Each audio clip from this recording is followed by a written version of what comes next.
Glória a Jesus. Amém, irmãos? Amém. Você pode dar glória a Deus? Amém. Você pode dizer aleluia? Aleluia. Primeiro nós acabamos de ler o versículo aqui, 37 do capítulo 1 de Lucas, que diz assim: para Deus, diga para Deus, amém. Diga para Deus, amém. Nada é impossível. Olha que coisa linda. Então Deus já começa lhe dando presente, uma resposta muito grande aqui nessa tarde. Ou melhor, nessa noite que nós começamos o culto de tarde, já estamos de noite. Aí eu não sei se eu falo de tarde, não sei se eu falo de noite, mas agora já é a noite. Amém, irmãos? Amém. Então você já começa levando um presente, porque o tema da campanha é para Deus, nada é impossível. É assim ou não é? Olha o que Deus está dizendo para você nessa noite. Deus está dizendo bem assim: não importa o problema, não importa a situação, não importa a prova. O close tá bom? Tá bom, close? Filé. Não importa a prova, não importa a situação, não importa o que você está passando. Deus está dizendo para você nessa noite: eu estou indo lá. Eu estou resolvendo aquela situação. Eu estou resolvendo aquele problema. Às vezes você está pensando que essa prova que você está passando, desculpa a expressão, mas eu falo do meu jeito, eu não sei imitar Marco Feliciano. Eu não sei imitar Bíblia Santana, Takayama, não sei quem. Eu sei ser eu. Glória a Deus. Então se você gostar, eu prego do jeito que Deus me dá. Hã? Então, desculpa a expressão, mas a verdade é essa. Às vezes ele diz assim: Jesus, eu estou todo lascado. É ou não é? Senhor, lascou, foi tudo agora. Hã? Eu fui pregar lá no Rio de Janeiro, fui usar esse termo. Eu digo: oi, não importa se você está lascado. Os caras regalou cada olho assim. Eu digo: eita Jesus, lá que eu estou chegando aqui na terra do povo. Aleluia. Hã? Não importa, às vezes ele vai. Agora esculambou, foi tudo. Eu vim ali com as pastoras e quando eu vi, eu passei em um prédio que eu conheço muito bem. Antigamente era uma lojinha bem pequenininha assim, uma lojinha bem pequena. E recentemente uma loja de conserto de carro, de peças de carro. Essa loja pegou fogo, incendiou, lá na Euclides. E o dono se entristeceu. Teve vídeo na internet dele chorando no meio da rua e tal. Numa hora como essa a gente diz bem assim. É aí que eu digo o termo, me lasquei. Não é assim? Agora, Jesus, quem poderá me defender? Não é assim? Agora o que é que eu faço da minha vida? Tem situações que nós achamos, varão, que não tem mais saída. E muitas das vezes, pastor Augusto, é porque nós deixamos de acreditar naquele que está no controle da situação. Aleluia. Aquele que está no controle da minha e da sua vida, ele não dorme. Aleluia. Ele não perde o controle da situação. E eu fiquei dizendo para as pastoras, olha, isso é interessante, né? No dia que essa loja aí explodiu, pegou fogo, o dono se desesperou tanto, se atribulou tanto. Aí parou na internet, não sei o que. Aí um fez uma vaquinha, outro fez uma vacuna, outro fez uma vaquinha daqui. E hoje eu passei lá, menino, está sendo construído algo tão fenomenal. Um prédio tão lindo, grande, imponente. Lembrando que o terreno é enorme. Mas o prédio dele, olha, a lojinha era tão pequenininha, precisou Deus ir lá e explodir o prédio. Precisou dizer aí: meu Deus, o que será? Ei, não murmure não. Talvez essa prova, essa luta, é Deus quebrando tudo e varrendo tudo para fazer algo muito bonito no lugar. Talvez aquele homem disse assim: agora, o que é que eu faço da minha vida? Agora acabou tudo. Mas não sabia ele que o que Deus estava querendo era dar uma loja novinha na mão dele, era dar uma loja maior, era dar um presente na mão dele. Às vezes nós estamos tão acomodados com a porcaria que estamos vivendo, que nós não abrimos espaço para Deus entrar, quebra tudo e fazer tudo novo. Aleluia. Mas somos hipócritas. Somos hipócritas. Porque quando estamos orando: ó Senhor, me quebra, faz um vaso novo. Que hipocrisia, hein? No primeiro aperto de Jeová: ai meu Deus, eu não aguento mais, eu não vou mais para a igreja. Mas você não pediu para Jesus apertar, lhe quebrar e fazer um vaso novo? Na primeira dorzinha quer abandonar tudo, quer largar tudo? Já pensou Jó? Já pensou Jó pegar na alça de 10 caixões, perder 10 filhos? Já pensou Jó perder tudo que tinha e continuou adorando? Aleluia. Os crentes de hoje em dia, meu irmão, pega o emprego, quer morrer. Hã? A mulher botou uma gaia, desculpa a expressão, quer morrer. Hã? O carro quebrou lá o pneu ou furou alguma, quer morrer, quer se matar, tô depressão. Ai, meu pai do céu. Ei, tenha calma aí. O dono da tua vida não perde o controle dela. Aleluia.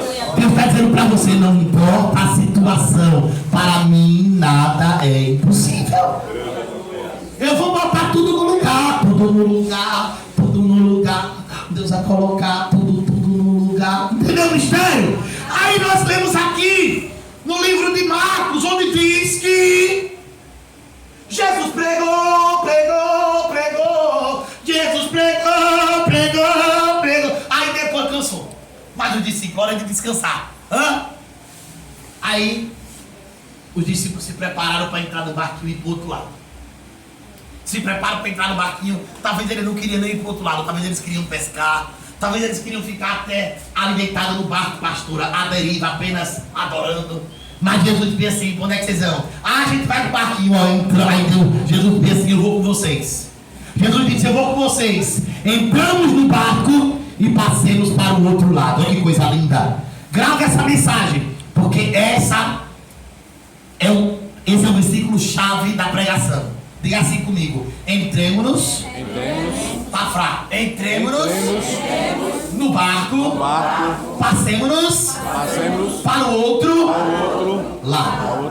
Grave isso aí, viu, que no final eu volto. Jesus entrou no barco com os discípulos. E lá vai o discípulo no meio do mar. Olha lá, tem barquinho no meio do mar. Olha lá. Seu barquinho está onde? Está no meio do mar? Seu barquinho está onde? Está no meio do temporal? Seu barquinho está onde? Está no meio da tempestade? Como é que está o seu barquinho? Não importa onde é que ele está. O que importa é quem está no comando dele. Aleluia. O que importa é quem está no controle dele. E eu prego essas coisas, mas eu fico assim, né? Às vezes eu fico preocupado, pastor. Porque às vezes eu prego assim, pastor Augusto, e eu vejo o povo me olhando assim com a cara, sabe? Como que ele vem assim, meu Deus, esse pastor só prega fé, só prega a benção. Isso é porque ele não está no meu coro e não passa o que eu passo. A gente não tem essa sensação que às vezes o povo está olhando assim e dizendo assim, pois, não está passando o que eu passo e quer que eu dê glória, quer que eu me alegre? Mas você também não sabe. Você não sabe o que eu passei para chegar até aqui. Você não sabe. Eu venho de uma família de traficante, assassino, estrupador, maconheiro, feiticeiro, caquinoseiro. E se você sabe disso, que eu cresci, me conhece quando eu era magro. E é difícil acreditar que um dia eu fui magro. Mas tá magro ainda. Tá puxando o saco, né? Né? Eu fui pro Rio de Janeiro, eu pesava 45 quilos, voltei com 85, voltei 2. Tá entendendo? Mas, quando eu aceitei Jesus, eu venho de uma família onde na minha casa, quando eu aceitei Jesus, eu tinha uma mãe prostituta. Minha mãe dormia lá, passava a madrugada no beco dos cocos, dormindo com 6, 7, 10, quantos homens aparecessem, porque esse era o ganha-pão dela. Minha mãe era prostituta. E na minha casa eu tinha uma mãe prostituta, eu tinha uma avó macumbeira, eu tinha 3 tios traficantes e assassinos. Dentro da minha casa eu tinha homossexual. Dentro da minha casa eu tinha lésbica. Dentro da minha casa eu tinha tudo, menos crente. Então imagine você aceitar Jesus com 10 anos de idade apenas, dentro de uma casa dessa. Você está entendendo? Você não pode imaginar tudo que eu sofri dentro daquela casa para chegar até aqui. A ponto de chegar dia de aniversário meu e eu acordar debaixo de mangueirada, de tapa na cara, e eu perguntar à minha mãe por quê. E ela dizer assim, apenas porque é seu aniversário, parabéns. E eu dizer, quem tem uma mãe dessa não precisa mais de nada. Mas eu não sabia, eu ainda não tinha entendimento que não era ela. Era Satanás usando ela para tentar me tirar da presença de Deus. Minha mãe olhava para mim e dizia bem assim, minha mãe teve 20 filhos. 10 está vivo, 10 está morto. Cada filho um pai. Meu pai teve 30 filhos, cada filho uma mãe. Jesus. Deu para entender? Hoje minha mãe tem 10 filhos vivos, porque 10 morreu. Meu pai tem 30 filhos vivos, 40 irmãos eu tenho. Né? 40, 39, porque 40 comigo. Você está entendendo? Então, imagina a situação. Mas meu pai nunca deu assistência. Foi só um romance. Meu pai sumiu. Você está entendendo? Então o que acontece? Olha a casa que eu nasci. A situação. Era bebida, era droga. Eu apanhava para não ir para a igreja. Eu levava paulada na cabeça para não ir para a igreja. Está entendendo a história? E quanto mais minha mãe me batia para não ir para a igreja, mais eu tinha vontade de ir buscar a Deus. Aleluia. Quanto mais minha mãe batia para eu não adorar, mais eu tinha vontade de adorar. Glória a Deus. Eu lembro, na época da pastora Maria José, era difícil não me ver na saia da barra da pastora Maria José, na barra da saia dela. Por quê? Porque era difícil eu estar na minha casa. Porque na minha casa, tinha dia que eu ia pro culto, aí eu chegava no culto, a unção estava comendo, o fogo estava caindo, o fogo tudo no mistério. Eu ficava preocupado de dar lugar a Deus. Por quê? Porque eu sentia assim um negócio. Eu dizia, meu Deus, será que isso é unção? Ou eu tô doidão por causa da fumaça da maconha lá em casa, que eu saí mestrando e tinha uns 3 fumando maconha. Então eu não sabia se era a fumaça da maconha que eu tinha sentido dentro de casa, que eu nunca fumei, mas era tanta fumaça que eu saía meio tonto, né? Eu dizia, meu Deus, será que eu tô sentindo a tua glória? Eu tô doidão das coisas que estavam lá abaixo. Você tá entendendo a situação que eu vivia? Eu nunca deixei Jesus. Glória a Deus. Glória a Jesus. Aleluia. Eu nunca deixei Jesus. Glória a Deus. Eu vi tio sendo assassinado na beira da minha porta da minha casa. Eu vi polícia entrando, pegando minha mãe, batendo e prendendo. E eu tendo que ir na delegacia pedir para soltar ela, bêbada, alcoolizada, só de calcinha e chutilã. Eu tive que ver várias vezes policiais entrarem na minha casa e batendo meus filhos, meus irmãos. E eu deitado, cansado, que tinha acabado de chegar na vigília. Os policiais entravam com uns cacetetes batendo em todo mundo. E acredite se quiser, eu nunca levei uma coronhada, nem uma cacetada, nem policial nunca me piscou em mim. Porque crente é guardado com fileira de anjo e espada de fogo. Os policiais entravam quando chegava perto da cama para me bater. Os vizinhos entravam e invadiam a casa. Os vizinhos aí, epa! Não topa nesse daí não, porque esse daí é crente. Glória a Deus. Esse daí é diferente. Aleluia. Glória Glória a Deus. Você está entendendo? Aleluia. Então, os discípulos entraram no barco, pastor Augusto. Mas Jesus entrou no barco junto com eles. Aleluia. Hã? Jesus está no barco junto com você. Aonde é que está o seu barco? Não importa. O importante é que Jesus esteja lá. Aleluia. Glória a Deus. Jesus entrou no barco e foi dormir, pastor Augusto. Foi dormir. Aleluia. Glória a Deus. E de repente sobreveio no barco uma grande tempestade. E aí? Quando a gente está no barco e a tempestade está acirrada, qual é a primeira coisa que Satanás tenta colocar na nossa cabeça? Jesus não está me vendo. Hã? Jesus é o melhor capitão. Meu barco está quase afundando. Jesus não está no meu barco. Hã? Jesus não está vendo o que eu estou passando. O desespero faz o crente perder a fé. Não deixe que o desespero faça você perder a sua fé. Eu tive dentro de uma casa cheio de ladrão, traficante, assassino, maconheiro, feiticeiro. Eu apanhava, eu sofri muito desde os meus 10 anos de idade. Eu sei que não parece por causa da minha pele maravilhosa, da minha beleza, mas hoje eu já tenho 36, esse ano eu faço 37. Então, de 10 anos para agora já vai 27 anos servindo a Deus. E mesmo diante de tudo que eu passei, eu nunca precisei pular fora do barco, porque eu tinha convicção que o meu marinheiro estava no barco e o nome dele era Jesus. Aleluia. Minha mãe tinha minha senhora e eu odeio, porque eu odeio crente. Não. Sofri muito lá, Maio Quebidácia. Sofri muito. Às vezes eu tinha que comer na casa dos vizinhos, porque ela dizia, você é crente? Vai jejuar. Aí eu tenho que comer na casa dos vizinhos. Você está entendendo? Tem que E quando nascer me deu vontade de parar.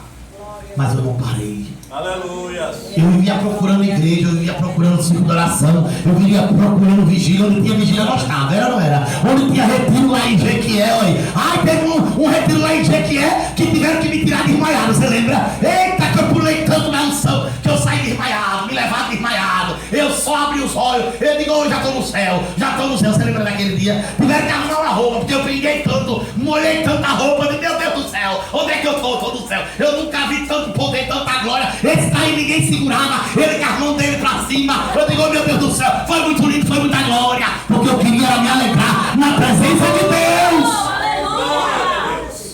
Eu queria me alegrar na presença, já tinha muita luta, já tinha muita prova, eu não podia focar na prova e na luta, não foque na prova, não foque na luta, foque no tamanho da grandeza do Deus, do sobrenatural, daquele que pode colocar as coisas e você serve.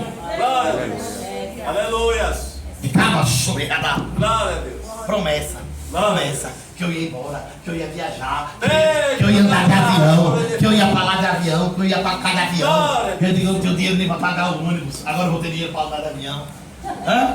Eu dizia, eu digo, rapaz, tenho dinheiro nem pra pagar o ônibus, e olha que o ônibus naquela época era R$1. Certo. Hoje em dia, quando eu escuto o preço da passagem, não chega a me dar crise no coração. Antigamente era R$1. Já teve vez de eu ir para o culto, eu morava lá no Bugio, São Carlos. Minha igreja no Santa Teresa, com a pastora Maria José da Aliança de Deus, que até hoje ela tem igreja aqui, na Santa Maria. Né? Aí ia lá pro Santa Teresa, do São Carlos, lá do Bugio pro Santa Teresa. Congreguei lá 4 anos. Você lembra? 4 anos agarrado na barra da saia da pastora. Às vezes eu não tinha passagem para ir para a igreja, mas eu tinha convicção de que quem me levou para aquela igreja tinha sido Deus. E como era que eu ia, pastor, agora para a igreja, sem ter passagem? Eu lembro que algumas vezes, teve uma vez eu saí da minha casa, eu disse, lá vai eu pedir carona ao motorista de novo, Jesus, eu não aguento mais. Esse motorista já olha pra minha cara com a cara feia, lá vai eu pedir carona, e lá vai eu andando, quase chegando perto do ponto de ônibus. Quem já foi ali no Bugio sabe, tem a avenida ali, Santa Cleide, e por ali passava a linha do trem. Cheguei na linha do trem, uma macumba tão grande. Quando eu olhei pra macumba, eu disse, louvado seja Deus. Eu digo, hoje quem vai patrocinar minha passagem para a casa de Deus é o capeta. Porque quando Deus quer até o capeta, ele tem que baixar a cabeça e tem que lhe abençoar. Aleluia. Quando eu butuca de olho para macumba, tá lá uma cabeça de inhame, com um monte de moedinha de 50 centavos, de 25, de não sei o que. Eu digo, minha passagem. Catei.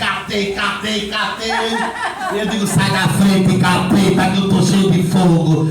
Eu tenho lá medo de capeta. Catei, foi tudo. Quando eu contei, eu digo, meu Deus, eu nem acredito. Olha, o dinheiro certinho da passagem de ir e voltar. Sai da frente, Satanás, que eu tô indo adorar meu Deus. Ai, que eu entrei no ônibus com alegria, botei aquele dinheiro na mão do cobrador e minha mente dizia, se ele soubesse da onde veio esse dinheiro. Aleluia! Mas eu fui adorar Deus, nada me parou. Aleluia. Teve uma vez que não teve macumba, não teve motorista que me desse carona nem nada. Eu saí de casa cedo, eu digo, porque eu tenho que saber o que vai dar hoje. Saí de casa 3 horas da tarde. Nada, eu digo, peraí, comecei, olha. Glória a Deus. Andando no Bugio até o aeroporto Santa Teresa. Saí 3 da tarde, acredite se quiser. Quando eu cheguei 7h40 da noite, o culto já tinha começado, eu com a palma de língua pra fora, morrendo. Mas quando eu cheguei, o pandeiro já tava comendo no centro, os corinhos rolando, e eu já entrei sem força, mas dançando no mistério e dando glória a Deus! Aleluia. Glória a Deus. E quando acabava o culto, que tristeza, porque eu tinha que voltar pra casa. Dentro da minha casa eu chegava, via meu padrasto batendo na minha mãe, tirando o sangue da testa dela. Batendo na minha mãe, dando um murro no olho dela. Dentro da minha casa eu chegava, via briga, via sangue, via droga. E quando acabava o culto eu ficava triste de ter que voltar pra casa. Mas eu estava debaixo de uma promessa, porque todo culto eu levantava alguém e dizia assim, se prepare porque em breve você vai poder dizer, eu e minha casa serviremos ao Senhor.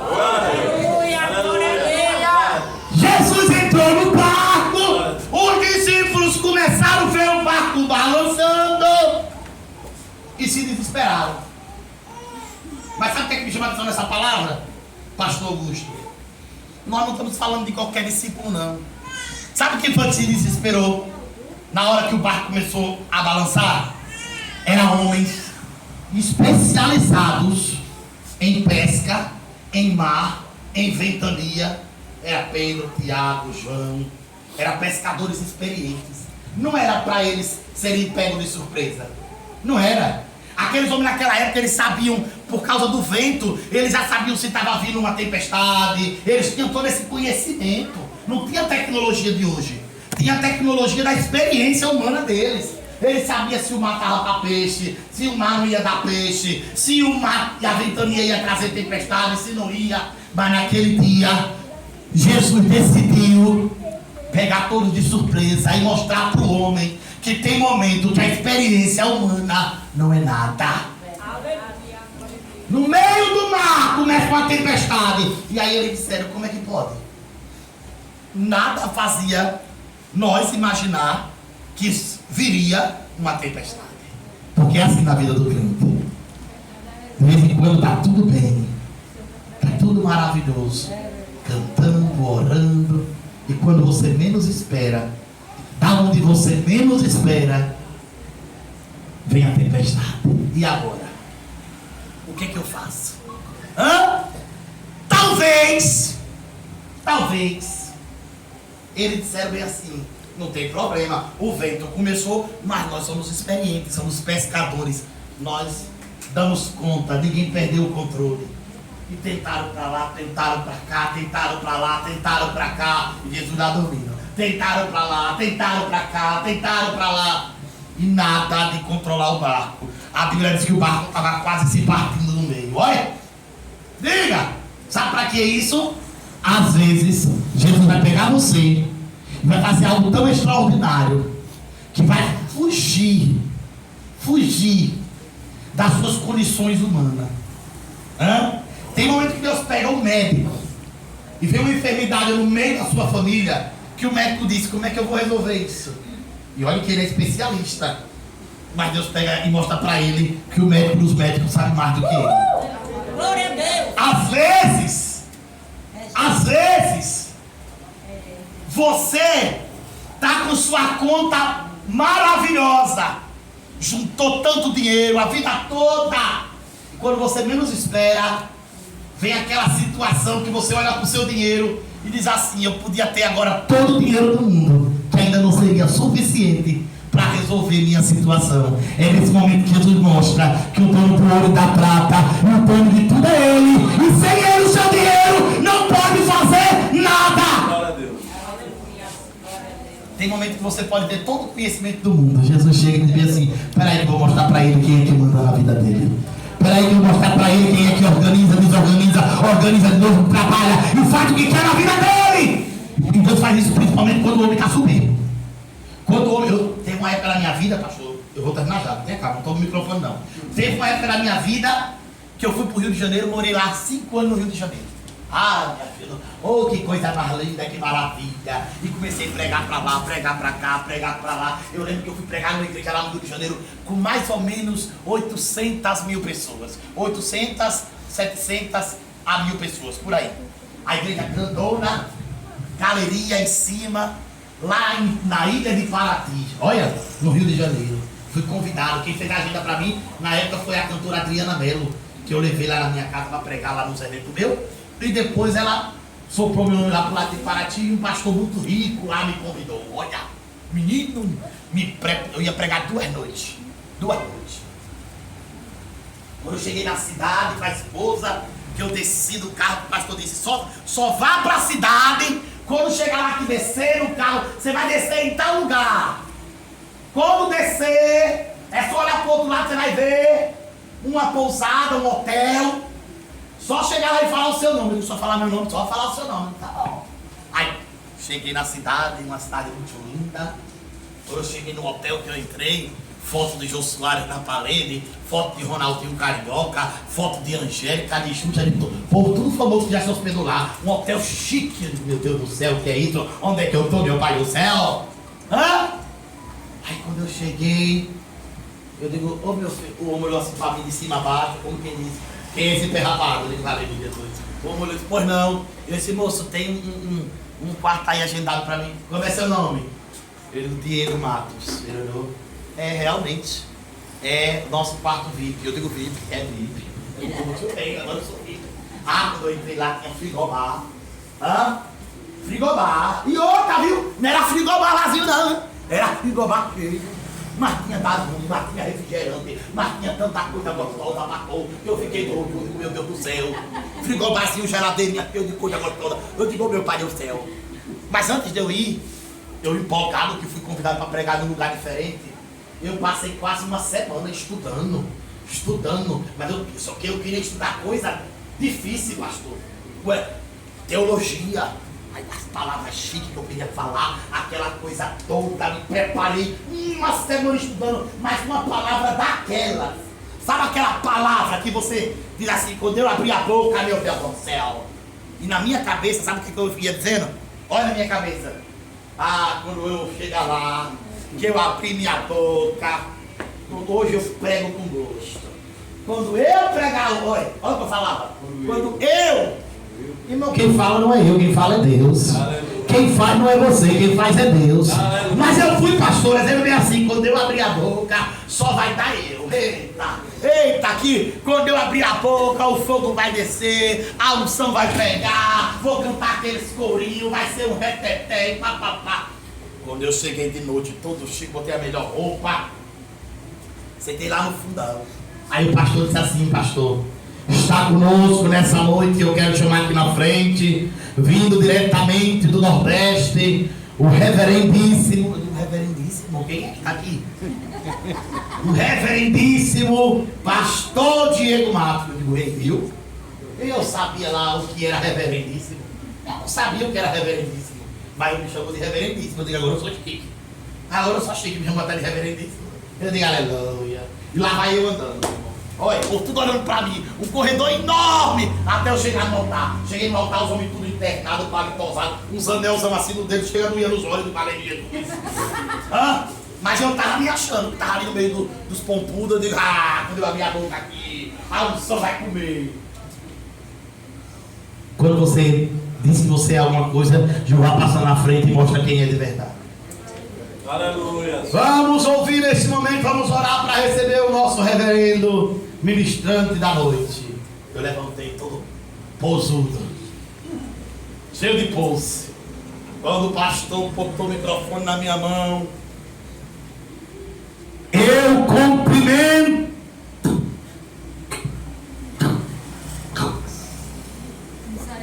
diante de Deus. Quando eu disse eu cumprimento, deu um estalo aqui na garganta. Eu passei a maior vergonha da minha vida. Mas irmão, eu tentava. Sabe um cachorro engasgado? E o povo tudo olhando pra mim. Eu digo, meu Deus, misericórdia. Sangue de Cristo. Tentando falar. E nada. Eu olhei pro pastor. Fiz cara de assustado. O pastor também assim, olha. Foi recalado pra mim. Era festa. Aniversário da igreja. E dei o microfone a ele. O pastor todo sem graça, e eu imagine. Irmãos, houve um problema aqui com a voz do nosso pregador. Quem sabe ele volta amanhã para pregar, porque ele está agendado às 2h. Mas hoje talvez Deus queira que eu pregue, o pastor da igreja. Olha, eu sentei lá para ouvir, morto de vergonha, não saía nada. Ele pregava e eu, glória a Deus, glória a Deus. Nem glória a Deus eu dava. Quando acabou o culto, que o pastor deu a bênção apostólica, que eu olhei para o irmão do lado, a paz do Senhor, a voz saiu. Deus só esperou acabar. Fui para o hotel, me ajoelhei, pedi perdão a Deus, me humilhei nos pés do Senhor. Eu disse, Deus me perdoe porque eu não sei de nada. Peguei todas as minhas anotações, que aquelas anotações, eu estou dizendo que é ruim estudar não, é bom estudar a palavra de Deus, mas aquelas anotações ali, aquele estudo que eu tinha feito, estava cheio de orgulho, estava cheio de prepotência, estava cheio de eu. Rasguei as anotações tudinho, peguei o versículo mais simples que eu estava acostumado a pregar aqui em Aracaju, quando eu era convidado, e eu disse, Senhor, amanhã vai ser isso aqui, e se o Senhor quiser falar, o Senhor vai falar. Meu irmão, naquela noite trovejou, a glória desceu, o fogo desceu, a unção desceu, foi gente batizada no Espírito Santo, foi gente que aceitou a Jesus. Sabe por quê? Porque eu deixei a soberba cair por terra. Quem sabe aqueles outros estavam tudo ali no barco se achando, os experientes, os pescadores. Mas chegou um momento que com medo, tem hora que a gente não sabemos nada, só quem sabe é Deus. E eles vão desesperados dizer: Jesus, não se preocupa não, que nós vamos morrer. Estou acelerando para a gente terminar. Você já está querendo ir para casa comer cuscuz com ovo, cuscuz com jabá, cuscuz com carne, cuscuz com galinha. A fome já deve estar chegando, tem que fazer o café do marido. E eu estou sendo bem breve. E foram lá acordar Jesus. Jesus olha para eles assim, olha. Jesus vem assim, olha, homens de pequena fé. Será que vocês não podem crer nem um pouquinho? É como se Jesus estivesse dizendo assim para eles: vocês se esqueceram da promessa, foi? Agora pergunta para mim: que promessa?